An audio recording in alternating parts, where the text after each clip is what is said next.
I'm going to use these videos to try to improve my storytelling skills. Storytelling is an incredibly important art and skill. And one of the things I learned in business is that 99% of the things people are doing is just talking, either talking with words or talking with emails or writing things. The doing of the work is very little of what is happening. And people are just interacting. And so with that, I'm gonna amp up this storytelling game here. I'm gonna give it a shot. So this story is about software I created called Bisualizer. And this story is about, let's see, a story of triumph and struggle and expression and creation and failure and redemption. Okay, it's perfect. So let's see if I can keep that storyline going. So at this point, this year was the year 2018. And I had finished building, conceptually at least, the knowledge visualization framework, business visualization framework, energy and information systems, and a zillion other things to get to the part where I was ready to convert this idea about energy transfer into software that could model businesses without a person needing a piece of paper, a pencil, a calculator, and a ruler, because that's too hard, apparently. So I just, well, I don't know if it is or it's not. I had created a website that describes a way to visualize a business using those simple tools. I never promoted it. And it was live. Nobody clicked on it. And I was thinking it would be better to do this in software. Something I don't think I mentioned on this series is I have a background in software architecture. I've been a software architect. And I did mention this in a series about data conversion. And I can't write one line of code because I can barely speak English. And learning a computer language is, I would say, I don't want to use the word impossible, not structurally aligned with my way of thinking when it comes to language. Because I model language as a flowchart that I'm reading right now as I'm talking. And different languages have different flowcharts, different structures. And I've never been successful at mapping my structure of language to another structure of language, either conceptually or literally, like this word equals this word, because the sounds are different. And what I'm doing is I'm matching sounds, pictures of sounds to letters and letters to words and words to flowcharts that represent grammar. So I can talk right now as a divergence of this story, but not really, because it's about explaining things. So I decided to explain this idea of business visualization in software, because like I said, I had a background in that. I know how to manage software developers. My secret sauce in terms of software development is I can visualize the architecture of what needs to be done. And I can explain it to developers who build things using languages I don't understand. And I can also create like schematics and diagrams of how the data flows around everything and see how everything connects together, which is essentially an object model of what would happen in the real world. And then a developer then turns that into magical computer code that runs somewhere on the planet. It makes things happen. So in 2018, I decided I was going to invest some money in this software development project to create, first case, a single snapshot of a business system, which Dan Rome, who's my friend, genius artist, and he was calling them Rubin diagrams. A Rubin diagram, because there's like Feynman diagrams, Rubin diagrams, this idea of mapping a system visually, spatially, color-coded to represent what's happening in the system. And the system I was mapping was a business. So I started this. I had already at this point had models of the business system, animations, simple animations that I made like, God, no, what, 2005, using like the most basic like computer tools available. And I had done that myself first and then hired somebody to like tune them up. I've been using the same exact models since 2025.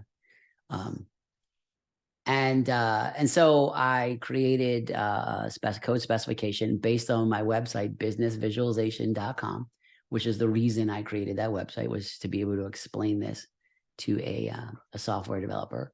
Found a software developer online on one of like the online forums, found 3 or 4, had to burn through 3 or 4 guys that in various degrees of either incompetence or just basically just general, I don't want to say they took advantage of the internet and the sort of overemphasis of their skills, and it didn't work out. But I did find someone who was great. His name was Max, and he listened to what I was saying, and I hired him.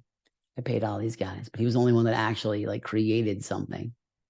And we were able to create a PDF that I could print out and create a poster of a single snapshot in a business in the way that I'm imagining it, with the money, the processes, and the people. And I was like, we did it, yay. I've been in this position before with these ideas. Because I made something was created, came off a printer. It was on my wall and I could point to it. It was no longer in my mind. And in the way I see it in my mind is not the way that I'm explaining it. I translated it into this way so I could show it to people. And I showed it to people. And as usual, my experience with people with these ideas, mostly the answer is, so what? Who cares? Or, that's interesting. What do you do with it and how does it make money? And what I realized with this single snapshot, which is true, is that this is no different than a spreadsheet with numbers. Like a single snapshot of a single period of time, like January 1st to today, what happened in this business? That's what the picture was, a single snapshot in time, which is cool in the sense that it represents something accurately in the way that I'm describing, proportionally, by sequence, overlapping, color coded. Everything was exactly what I had in mind, but it's like looking at a report. And business systems, just like a marble rolling down a ramp, is a dynamic system. And looking at a marble's position in time on a ramp with like some kind of diagram or schematic even, that's interesting. But it doesn't tell you how fast it's going. It doesn't tell you how to make it go faster. You can't, looking at a picture, hear the sound of friction at that instant in time of a marble rolling down a ramp. I have a visual spatial model that includes sounds. And so I can take a snapshot of a marble and remember what it sounded like at that instant. But other people don't seem to be able to. So looking at this picture on my wall, this magical poster that I made after spending, by this point, I spent hundreds of thousands of dollars on this project, trying to explain these ideas. And I got to the point where where to me, it made perfect, as usual, it made perfect sense. It makes perfect sense. Oh, it's a Rubin diagram of like a snapshot in time of a business. How amazing. No one cared. And what I realized, as I've often realized, is that for me, this creative expression of getting this idea out of my mind is more important to me than other people, unless it can be a practical thing to them. Now, I can look at this diagram and know exactly what to do. That's the thing. I know where it's red and I know why. And of all the because I know what the software is doing to create the color coding on the diagram. And red means bad. So in this diagram where there's something that's red, that means that something is below a certain threshold and that I need to do something to improve the performance of the system at that point.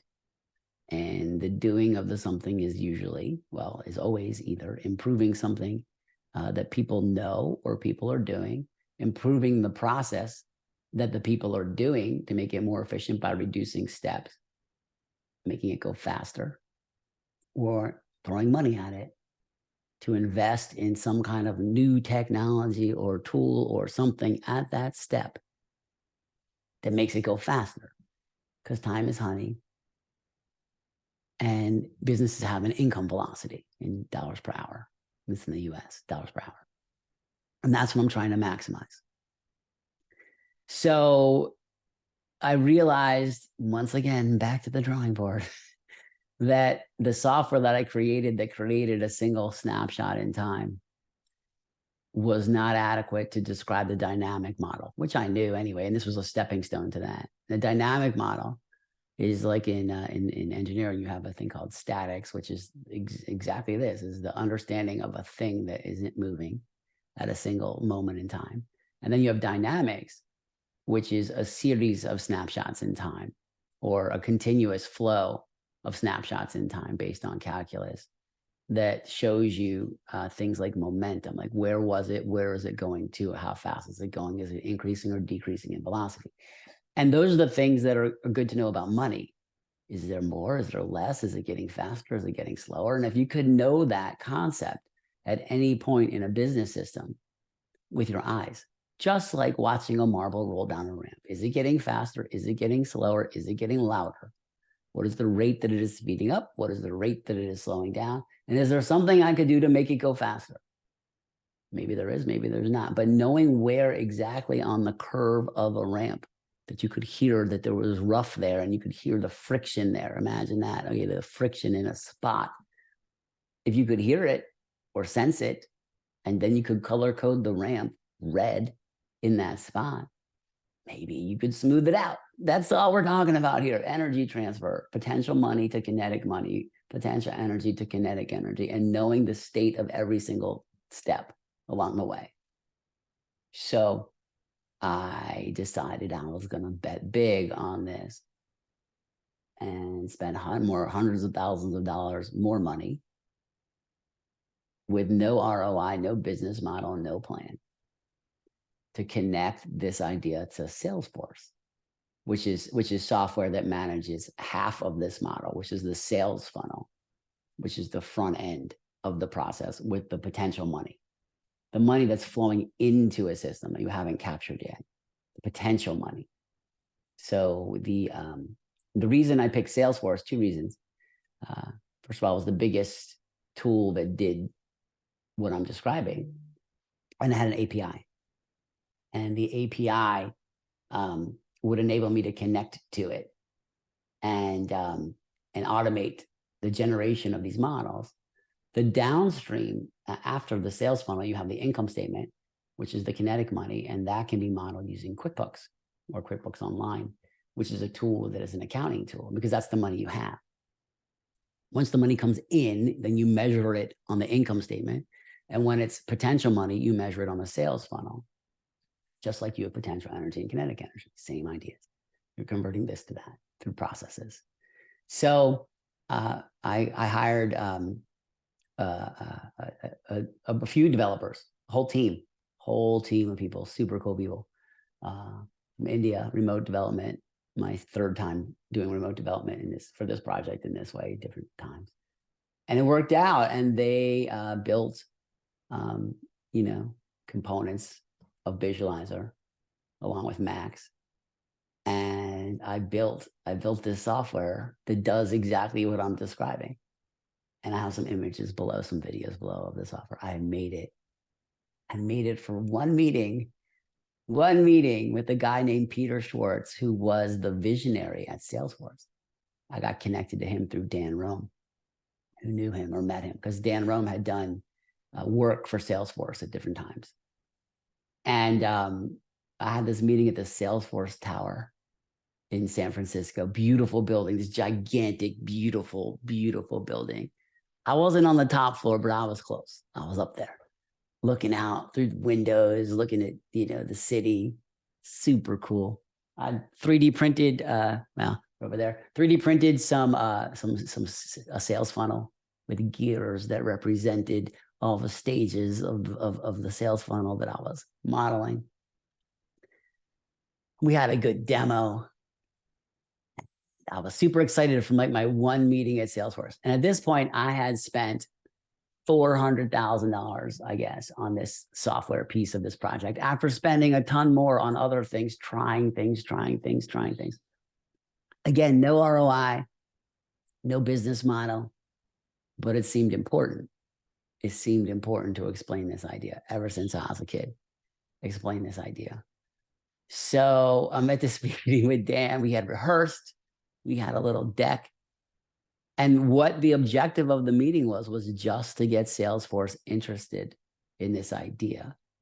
Because my goal is today as well, in my architecture, Tactic 250, get this idea to Mark Benioff, who is the CEO of Salesforce, because he has an objective to plant 1 trillion trees to improve climate stability and create habitat.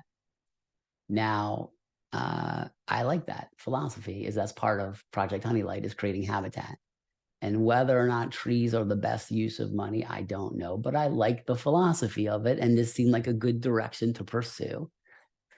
And so I was gearing up this tactic to meet, Peter Schwartz, so that I could get an introduction to Mark Benioff and give him this technology plus some other technology that I'll describe later called Cloud Miner to optimize the sales funnel and take a certain percentage of the money that's created this way that would never have been created if this didn't exist, and do something good for our shared habitat, like planting trees or whatever he would want to do that he would think would be good, or experts that know things like this. Let's deploy some energy, some money in this direction and see if we can stabilize things or help. That was the plan. That was it. That was the entire plan after spending $400,000 on this. So I show up at Salesforce with Dan. I got my little new bag, my leather bag. I got, my 3D printed gears. I got my pitch deck. Funny thing, my laptop, brand new, died on the way out there. But Dan had a backup, so I used his. So it's already my plan was already derailed. The first thing, this is one of the funnier parts. We get into this meeting. I meet Peter Schwartz. Now, Peter Schwartz is a super genius. And one of the things he did was he designed the user interface for the movie Minority Report, which is around 2000, I think, Tom Cruise movie, which I liked. And it's a super cool user interface with you move your hand and things visualize and stuff. And I like that because it would be the perfect interface for Visualizer. Perfect. Interacting with your business in the same way. And the technology exists today to do that, in VR. So basically I was thinking okay, I could get a user interface out of this, an introduction to Mark Benioff, and what a good trajectory, a path through the system to achieve the world I imagine. So we're at the meeting, we do introductions, everything's cool. One thing about Peter Schwartz was the picture I saw of Peter Schwartz was from the year 2000, and this was 2018, so it was 18 years later. And it didn't occur to me the picture that I saw was from the movie Minority Report, his with Tom Cruise, or I don't remember exactly, but something related to him being 18 years younger, at least. And I think the picture is probably 10 years old by the time hard to say. But the point of it was, as he was older than I had imagined, although I didn't spend a lot of time thinking about it, because I saw the picture and just assumed that was what he was. And the first thing he said, after we said hello, how you doing, introductions, he said, before you start, I just want to tell you, I'm retiring in 3 days. And I'm leaving this job. And I was crushed. I was like, what? Because I had spent all this money, all this effort, flew out there, was super excited. And I knew in the first 5 minutes before I started that it wasn't going to work. And he was letting me know in a polite way, no matter what I said or how great this was, that was the beginning and end of this discussion. And if I'd have known that before, I don't think I would have gone in this direction, but that's how life is, full of twists and turns. So we did the presentation and I never heard from him again, which I knew was going to happen. And the lesson, there's so many lessons in this one, is I have invested in things taking risks with this project in a way that is out of calibration with the rest of the risks that I have taken in my life. And that's like a personal, I guess, reflection for me about, I don't want to say being realistic because that's not what this is about, but about the risks I'm willing to take with the money that I have and the time I have left, like, to live on this planet. And what could I learn from each of these things to try to improve the likelihood of success and reduce the costs of being wrong at strategic points. So that's what I learned from this story about business visualization. But the other thing I learned, which was more important, was it doesn't matter how accurate my model of businesses is visually, spatially. And it doesn't matter that this matches a model of knowledge visualization. And it doesn't matter that there's a generic way of using this to explain the motion of anything through any system, like a generic way to visualize thermodynamics. None of that matters. What matters in the context of the meeting that I was in was, how does this make money? How does this make money? It's always been a weak area of my explanation, because I know I can look at the diagram and know the answer to that, but other people can't, because I know what's creating the diagram. So what I learned, from this is I have to make something practical that I can create, that someone can push a button and it produces money. And that's what I did next with Cloud Miner.